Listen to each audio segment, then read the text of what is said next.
अत्यंत साहसी, साहस में किसी भी प्रकार की कोई कमी न मिलना और अत्यंत महत्वाकांक्षा रखना, ये नेचर, ये स्वभाव होता है सिंह राशि के व्यक्तियों का। यानी अगर आपके लियो साइन है तो ये वीडियो खास है आपके लिए। नमस्कार मित्रों, मैं सर्वेश के सर्वानी अपने सभी गुरुओं को नमन करता हूं और आज की वीडियो आरंभ करता हूं। आज की वीडियो में हम बात करेंगे 2023 में किस प्रकार से परिणाम मिलता हुआ दिखाई देगा लियो साइन यानी सिंह राशि वालों को। यदि इनमें महत्वाकांक्षा बहुत अधिक होती है, मैनेजमेंट की क्षमता बहुत अधिक होती है, तो इनके अंदर थोड़ा सा ईगोइस्टिक नेचर भी डेवलप हो जाता है। ये कुछ माइनस तो कुछ पॉजिटिव जो इफेक्ट है, तो ये जरूर यहां पर मिलता हुआ दिखाई देगा। आप किस प्रकार से इसे देखते हैं ये आप पर निर्भर करता है। स्थितियां निर्मित होती हैं, हम ही उसे तय करते हैं कि ये स्थिति हमारे लिए अच्छी है या हमारे लिए खराब है। तो इसलिए आप पर यह निर्भर करता है कि आप उस स्थिति और परिस्थिति को किस प्रकार से देखते हैं। मैं हर प्रकार से हर परिस्थिति को अच्छे के तरह ही देखता हूँ, चाहे तकलीफ हो या चैलेंजेस हों या फिर आगे बढ़ने की कोई प्रेरणा हो, सभी कुछ अच्छे के लिए होता है। तो जो घटनाएं हैं वो किस प्रकार से आप पर घटित होते हुए दिखाई देती हैं। तो जो जनवरी का महीना है वो यदि देखें तो तीसरे भाव में आपके केतु की स्थिति है। बहुत दिनों से अगर आप परेशान थे कि आपकी लव लाइफ में दिक्कत हो रही है या फिर आपके जो है कम्युनिकेशन की जो गैपिंग आपको दिखाई दे रही थी, तो यहाँ पर आपको ये 2023 के जनवरी के महीने में भी आपको कम्युनिकेशन गैप थोड़ा सा आपको दिखाई देता हुआ जरूर मिलने वाला है। ये कम्युनिकेशन गैप आपकी अपनी लव लाइफ पर सबसे ज़्यादा प्रभावित आपको करता हुआ दिखाई देगा, क्योंकि बहुत ज़्यादा ईगोइस्टिक नेचर रखेंगे तो आपकी लव लाइफ किसी भी प्रकार से आपके फेवर में नहीं जाते हुए दिखाई देगी। बहुत ज़्यादा एग्रेसिव अगर आप अपना टेंडेंसी रखेंगे तो भी आपको दिक्कतों का सामना ज़रूर उठाना पड़ेगा। आपकी अपनी मैरिटल लाइफ और लव लाइफ के लिए आपको सहयोग की स्थिति में आना होगा। यदि आप बहुत दिनों से नौकरी में परिवर्तन चाहते थे तो निश्चित तौर पर दिसंबर का महीना आपको ऐसी स्थिति में जरूर लेकर के आया होगा। और जो 2023 जनवरी का महीना है ये भी आपको नौकरी में परिवर्तन के लिए आपको सहयोग करता हुआ ही दिखाई देगा। अगर आप नौकरी में कोई नया अपॉर्चुनिटी ढूंढ रहे थे तो ये समय आपको थोड़ा सा परेशान यहाँ पर ज़रूर कर सकता है, क्योंकि नई अपॉर्चुनिटी मिलने के लिए आपको बहुत ज़्यादा एक्स्ट्रा एफर्ट करनी पड़ेगी। यदि आप एक्स्ट्रा एफर्ट कर सकते हैं, मेहनत करने की क्षमता आपके अंदर मौजूद होती है, लेकिन मेहनत करने के लिए आपकी अपनी जन्म कुंडली भी सहयोग करनी चाहिए। यदि वो सहयोग नहीं कर रही है तो वर्तमान समय में आपको परेशानी ज़रूर उठानी पड़ेगी। आपको आने वाले समय में जब सूर्य का गोचर आपके सप्तम भाव और अष्टम भाव में जाएगा तो यहाँ पर भी आपको कुछ परिस्थितियाँ और स्थितियाँ आपके बहुत ज़्यादा फेवरेबल नहीं होने वाली हैं। हम बात करेंगे आगे। अब यदि अप्रैल के महीने की बात करें तो यहाँ पर निश्चित तौर पर आपको बहुत ज़्यादा परेशानियाँ देखने को मिलेंगी। आपका सप्तम भाव, अष्टम भाव और नवम भाव, आपके सभी ग्रहों की जो स्थिति है वो यहीं पर कलेक्ट होगी और ऐसी स्थिति में आपका जो वेटेज है वो सबसे ज़्यादा आपका अष्टम भाव, नवम भाव यहाँ पर होने वाला है। यहाँ पर जब बहुत ज़्यादा वजन पड़ेगा तो निश्चित तौर पर आपका भाग्य आपको ऐसे ऐसे चैलेंजेस देगा जहाँ पर आप अभी तक जिसको आपने फेस नहीं किया है।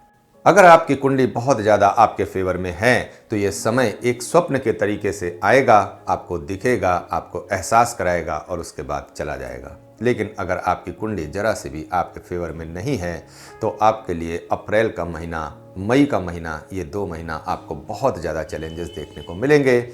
आप बहुत ज़्यादा परेशानी का भी अनुभूति करेंगे। ये समय आपके लिए थोड़ा सा विचलित करने वाला समय हो सकता है।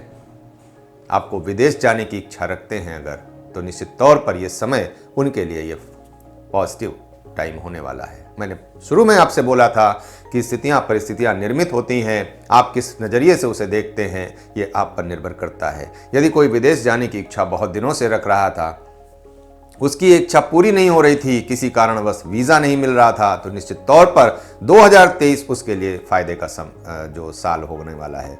लेकिन अगर यहीं कोई किसी और दृष्टि से देखता है तो निश्चित तौर पर उसे संघर्ष की स्थिति यहाँ पर जरूर दिखाई देगी।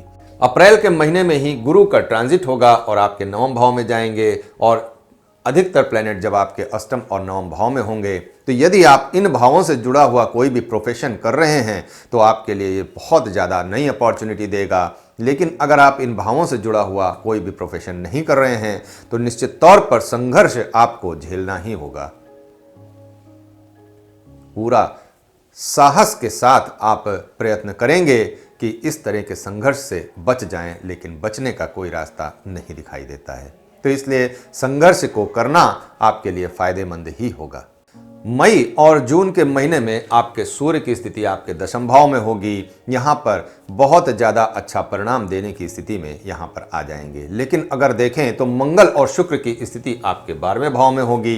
तो ये समय आपको विदेश जाने के लिए, मैंने पहले बोला था कि अगर आप वीज़ा लेना चाहते हैं तो निश्चित तौर पर आपके लिए अप्रैल मई का महीना बहुत अच्छा होने वाला है। मई जून में आपका जो स्थिति है वो काफ़ी हद तक आपको विदेश भेजने की क्षमता रखता है। यदि आप स्टडी पॉइंट से जाना चाहते थे, घूमने के पॉइंट से जाना चाहते थे, या फिर आप वहीं पर लंबे समय के लिए रुकना चाहते थे और अच्छी अर्निंग करना चाहते थे, तो निश्चित तौर पर यह समय आपके लिए बहुत ज़्यादा उपयुक्त होने वाला है। क्योंकि राहु की पोजीशन यूरेनस के साथ यहीं पर बनी हुई है, तो निश्चित तौर पर ये विदेश भेजने की क्षमता स्वयं ही रखते हैं। लेकिन इनको दूसरे ग्रहों का भी जब सहयोग मिलेगा तो आपका पूरा फोकस होने वाला है कि विदेश की यात्रा जरूर करें, विदेश जा करके अपनी जो प्रोफेशन है उसको ट्राई जरूर करें। जो लोग स्टडी के फील्ड में हैं, बहुत ज़्यादा अपनी जो स्टडी है उसको महत्व देते हैं, राइटिंग के फील्ड में हैं, लेखक हैं, किताब लिखते हैं, तो यहाँ पर उन सभी के लिए ये स्थिति बहुत ज़्यादा फेवरेबल होने वाली है। उनकी किताब विदेशों में भी विख्यात होने वाली है।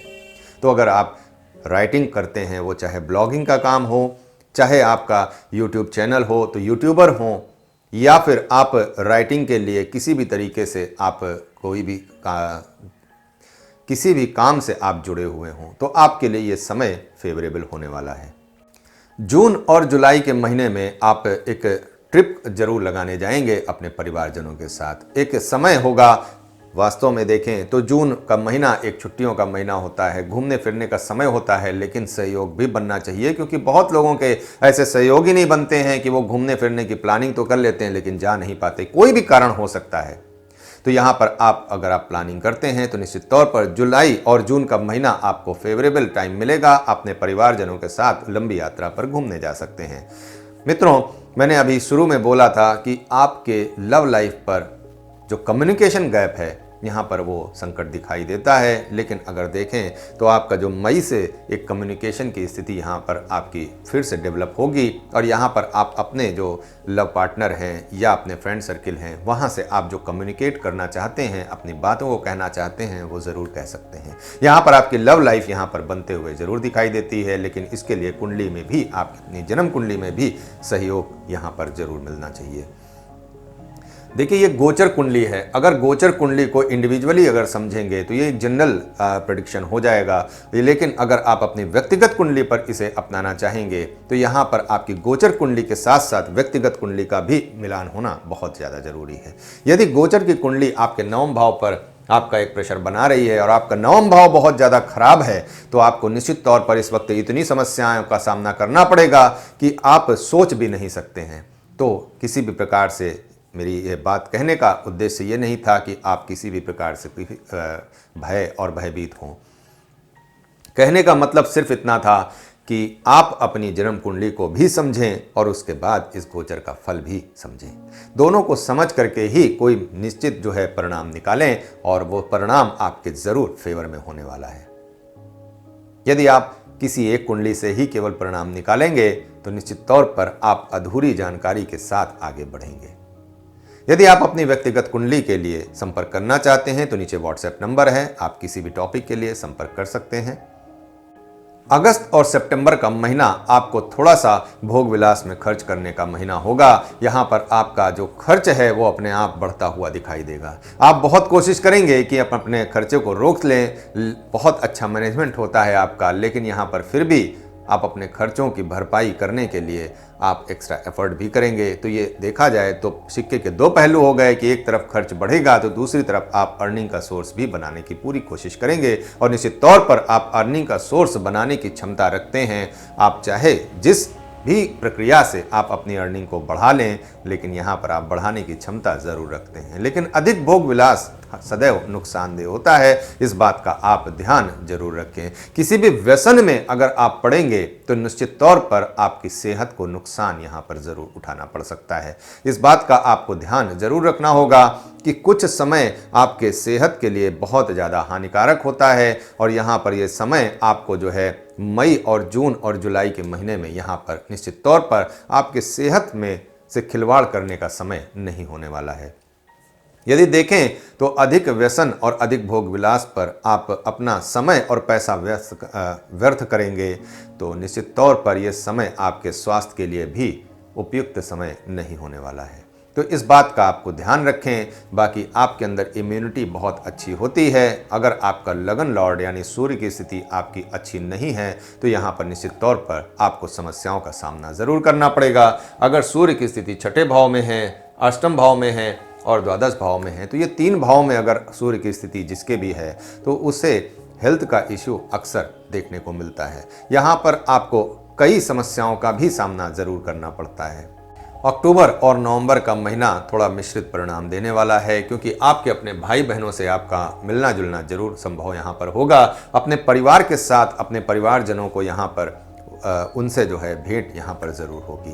मैं एक बात आपको और बता देता हूँ कि अगर आपने सितंबर, अक्टूबर, नवंबर के महीने में अपनी बोली और भाषा का सही प्रयोग नहीं किया, कटु वचन बोले और ईगोइस्टिक नेचर रखा, तो ये आपके अपने व्यक्तित्व के लिए जरूर नुकसानदेह हो सकता है। तो इस बात का आपको ध्यान जरूर रखना चाहिए।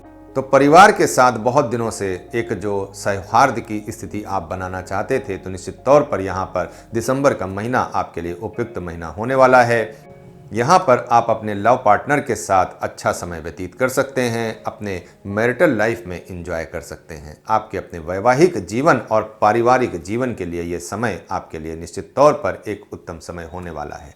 गुरु की स्थिति आपके 9वें भाव में होगी और निश्चित तौर पर एजुकेशन से जुड़े हुए जो भी फैसले आप लेना चाहते हैं, 2023 आपके लिए उपयुक्त साल होने वाला है। तो मित्रों, यदि देखें तो आपके करियर, आपके प्रोफेशनल लाइफ, आपके जॉब, आपके जो एजुकेशन है, आपकी हेल्थ है, आपकी वेल्थ है, इन सभी टॉपिक पर इस वीडियो में चर्चा हुई है।